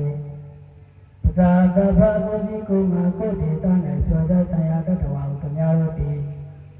သုတ်တယံတုအိမယနကောင်းစွာမဲ့၍နှစ်သက်ကြည်သာအိဆွနေကြပါစေကုန်သတည်း သူမင်္ဂလာချက်တွေရှေ့ဝင်လာတဲ့စံပွင့်ရကိုဖြစ်ရဲ့ဟုတ်တယ်သူကောင်းစွာမို့တာလေးရောက်လေရဲ့ထမ်းကြောင်တို့ကြားနိုင်ကြပါစေကုန်သတည်းဒုက္ခတေကမင်းအဘေရုက္ခတေရမိအကြောင်းကောင်းရဲ့ဆိုးထူးတဲ့ရုပ်ကိုဒုတင်တီသူတော်လက်မဲ့တရားစဖြင့်ဖြူဖြစ်နိုင်ကြပါစေကုန်သတည်းကပ္ပဗာရမေအလောင်းလေယာဖြီးကောင်းရသည်တောင်းပြဆယ်လီဗာရမေပါခြင်းကောင်းကိုဘူရန်တုတနေ့တနေ့ရင်တဲ့အောင်မလင်းပုံပင်ဖြစ်ခြင်းနိုင်ကြပါစေကုန်သတည်းသာဓုသာဓုသာ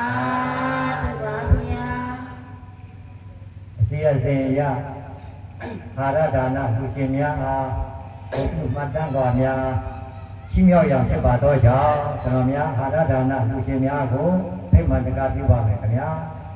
ဥစ္စောမေဥတော်မူမူဝဲမိသားစုဘုံပြုမှတ်တမ်းတော်များ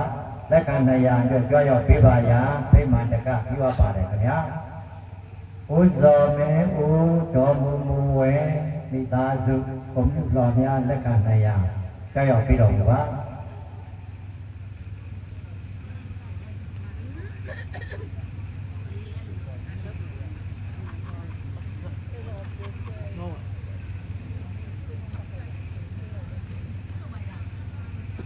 သာဓုသာဓုသာဓုဥလာဝဲတော်ညိုညိုမှာမိသားစုရေကုန်ကွန်ပျူတာများလက်ခံဖို့ကြွရောက်ပေးပါရန်ဖိတ်မှန်တကားပြုပါတယ်ခင်ဗျာဥလာဝဲတော်ညိုညိုမှာမိသားစုအာရဒါနအကျိုးရှင်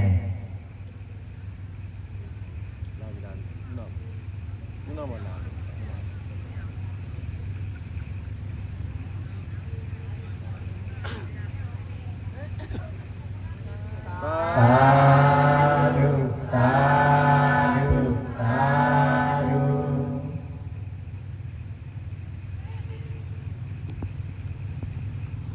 ဘုမျိုးတိတ်တော်နေဒီဝဲသားမောင်ချင်းမင်းသူမိသားစု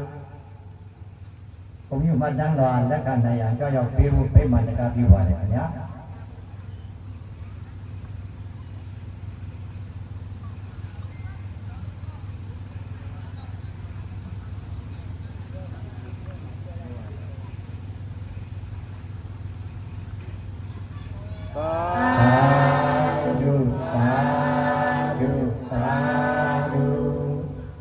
ဝိကြီးမြင့်အားရည်သူ၍အဖွာတော်ကျင်လှမြေတက်ဖို့မိသားစုဘုံပြုမှတ်တမ်းတော်လက်ခံဖို့ကြွရောက်ပေးပါရန်ဖိတ်မှန်တကားပြုပါမယ်ခင်ဗျာ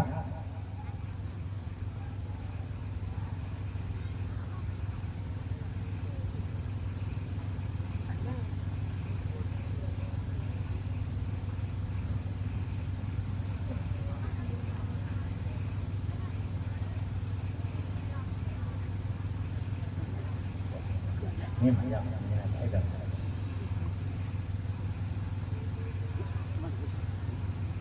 မြင်ပါသာဓုသာဓုသာဓု၎င်းနောက်ကျွန်တော်များတရားပွဲပြည့်မြောက်ရေးမတ္တိလူရှင်များရဲ့ဓမ္မပူဇာလူရှင်များဖိတ်မှန်တကားပြုမှာဖြစ်ပါတယ်မိမိတို့ဓမ္မပူဇာများဒီမှာယာနဲ့ဆောင်ပြထားပါတယ်ပထမမတ္တိအလူရှင်ဥဇာကရကောဥပောချင်းဒေါ်နုနုခင်မိသားစုမတ္တိဓမ္မပူဇာကျက်တသိန်းခွဲကြွရောက်ကြွတန်းပေးပါရန်ဖိတ်မှန်တကားပြုပါတယ်ခင်ဗျာဥပောချင်းဒေါ်နုနုခင်မိသားစု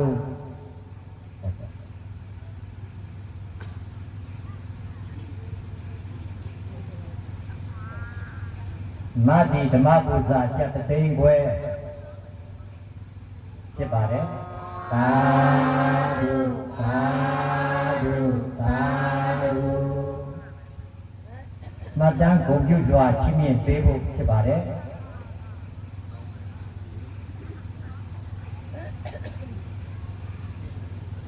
မှတ်တမ်းဂုဏ်ပြုစွာလက်ခံပေးပါရန်သာဓုသာဓုသာဓု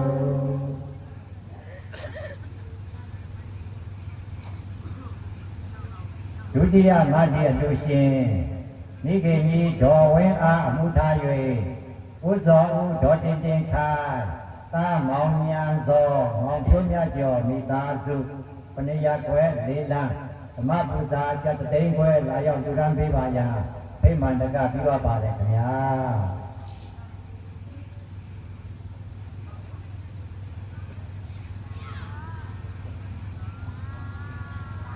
သာဓုသာဓုသာဓုဘုံပြုမှတ်တမ်းစွာများလက်ခံပေးပါရမေတ္တာရပ်ခံအပ်ပါတယ်ခင်ဗျာသာဓုသာဓုသာဓု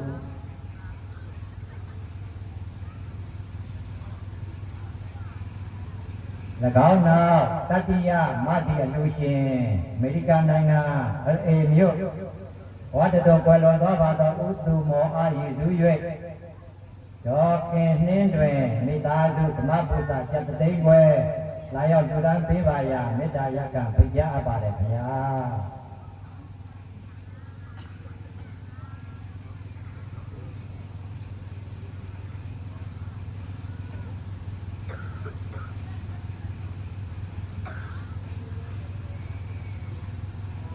သာ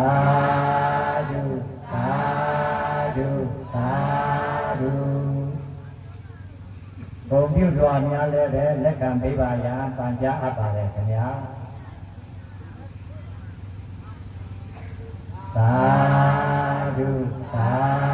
ဓုသာဓုသတုထမတ္တိအလူရှင်ဒီကကြီးတော်ဝင်းကြီးအားရည်သူ၍သမီးမချောဤဆွေမြေမောင်တရားလင်းထက်မိသားစုဓမ္မပူဇာကျက်သိန်းခွဲကြွားရောက်လူရန်ပေးပါရဖိမှန်တကပြုပါတယ်ခင်ဗျာ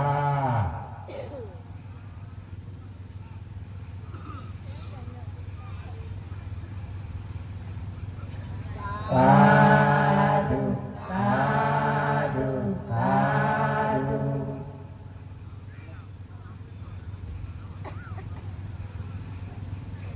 ဘုံပြုမှတ်တမ်းတော်များလက်ခံပေးပါရပန်ကြားအပ်ပါတယ်ခင်ဗျာသာဓုသာ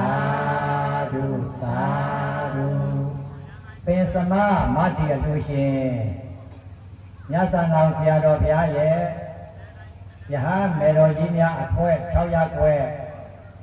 မတ္တိဓမ္မပူဇာကျက်သိန်းခွဲကြွားရောက်လူရန်ပေးပါရဖိမှန်တကပြုပါတယ်ခင်ဗျာရတော်ဘုရားရဲ့ယဟန်မေတော်ကြီးများပင်စမမတ္တိဓမ္မပူဇာကျက်သိန်းခွဲ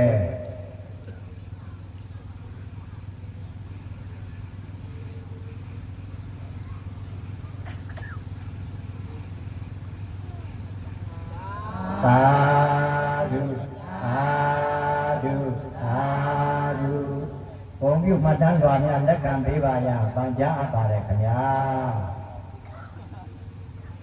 သာဓုသာဓုသာဓု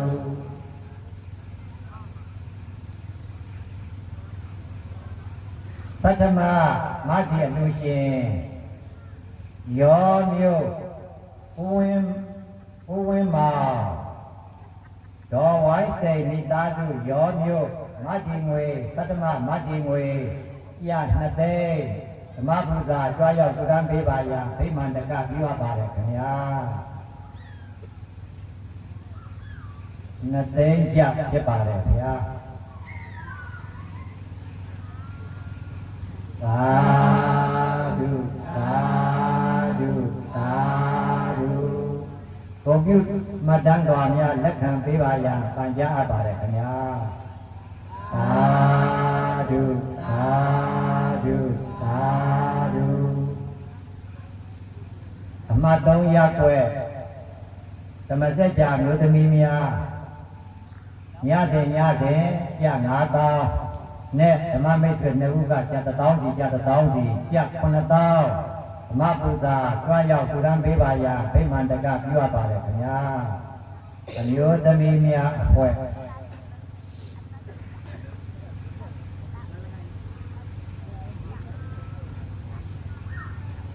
ညစဉ်ညစဉ်ပြ9000ဖြစ်ပါတယ်မြို့သမီးများဘွဲကကျ9000လူရှင်2ဦးကကျ1000စီသာဓုသာဓုသာဓု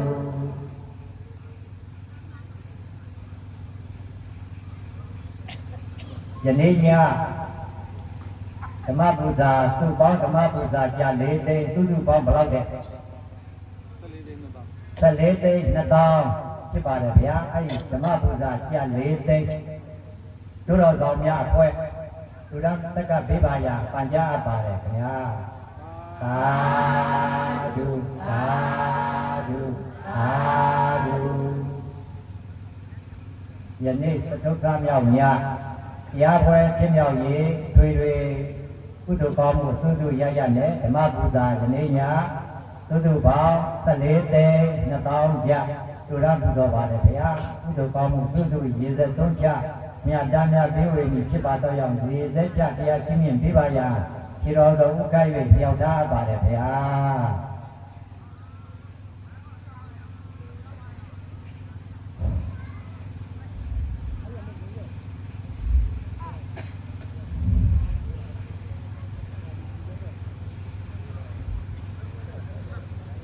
ဝတ္ထုကြီး10သိန်းမှာကြောက်ခေါ်ပကဖွဲ့နေနော်ဝတ်တာရပြန်ပြီးတော့ဝတ်တာလည်းသုံးဖို့နော်ရာဝတ်ဖြစ်လာပြီးဖွဲ့နေကြောက်လက်စနာဆိုတော့ကောတာနာကြီးရဲ့ည10သိန်းပြန်ပြီးတော့ပြပါရနော်သာဓုသာဓုသာဓုလောကတောကိုလာဌာနဘောနဲ့ဆံပြေတော်မူသောညဆန္ဒအကြောင်းတိုင်းပရမတ်တိတောင်းတော်မူတဲ့ဆရာတော်ပရဏနေမိတာကိုရှိစုပြီးတော့မှတရားဓမ္မတွေတရားပွဲတွေကျင့်ပပြုလုပ်တာဖြစ်ပါတယ်။၃ချိန်မြောက်တတိယချိန်မြောက်ဖြစ်ပါတယ်။ဒီနေ့တတိယအချိန်မြောက်သုထမြတ်အဲကြောင့်လို့ဆရာတော်ကြီးကိုညတန်းပေးဝေရမှာဖြစ်ပါတယ်။ကျွန်တော်တို့ပေါင်းတော်ကောင်းတွေပြုလုပ်နေနေတဲ့ကုသိုလ်ကောင်းမှုစုစုတို့ကိုနော်ဒီတိုင်းတန်းချအများတန်းပေးဝေပြီးတော့ဆရာတော်ကြီးပေါင်းရပေါ်ရရောက်ပါစေ။နောက်ထပ်ဆရာတရားဓမ္မပေါင်းတော်ကောင်းတို့ရဲ့ဘဝဟောင်းကတော့ဆက်ကြတဲ့မိဘဆွေမျိုးများယခုဘဝမှာတော့ဆက်တဲ့မိဘဆွေမျိုးများအကြောက်လက်တာများရှိလို့ရှိရင်ဒီလိုကုသိုလ်ကောင်းမှုစုစုတို့ကိုဒီတိုင်းတန်းချအ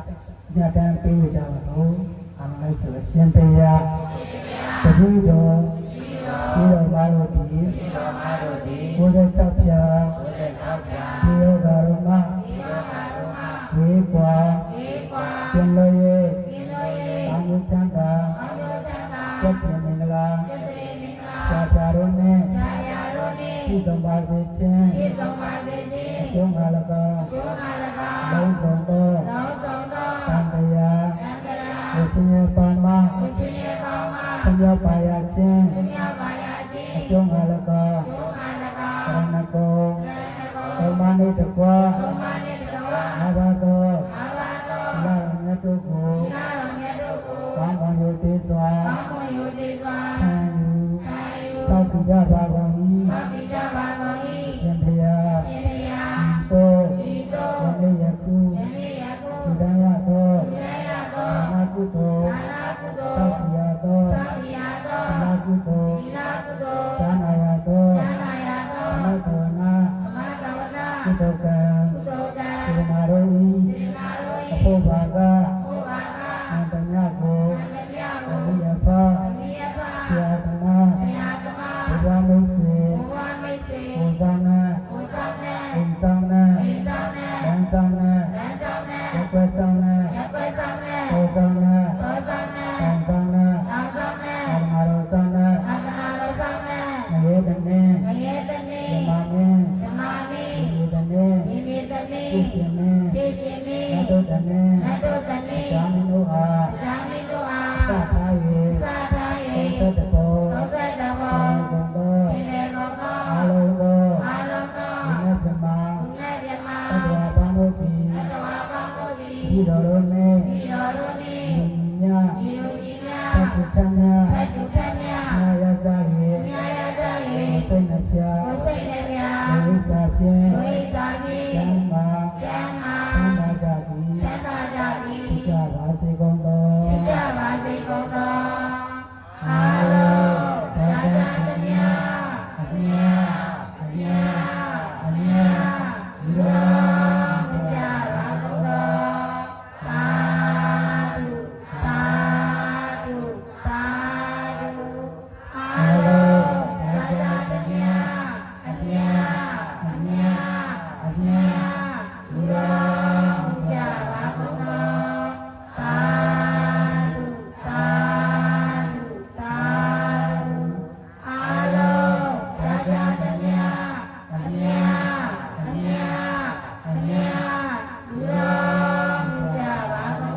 ဒီကန္တာကြီးကိုဘုရားမြတ်စွာသာသနာရောင်ဝါနေထက်လင်းစေတော်ဥဒ္ဒတက3ကြိမ်ရွတ်ဆို၍ကန္တာကြီးကရုပ်သိမ်းပေးတော်မူကြပါရာပန်ကြားအပ်ပါတယ်ခင်ဗျာ